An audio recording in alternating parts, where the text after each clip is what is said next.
Moving on to the changes introduced in the law of evidence by the Bharatiya Sakshya Adhiniyam 2023, the first change obviously is the primary status being given to electronic records. That is, electronic records are now considered as primary evidence, enhancing their evidentiary value. Next is expanded definition of the term documents. The definition of document now explicitly includes electronic records, broadening the scope of documentary evidence. The third one is electronic oral evidence. By way of the previous 2 points, the BSA allows for oral evidence to be presented electronically, facilitating remote testimony, which means that the court can now allow a person to give testimony through audio or video conferencing.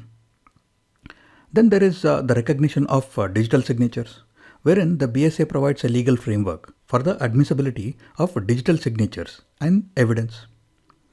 And finally, the updated terminology. The BSA replaces outdated terms and phrases in the older Act with modern and inclusive language.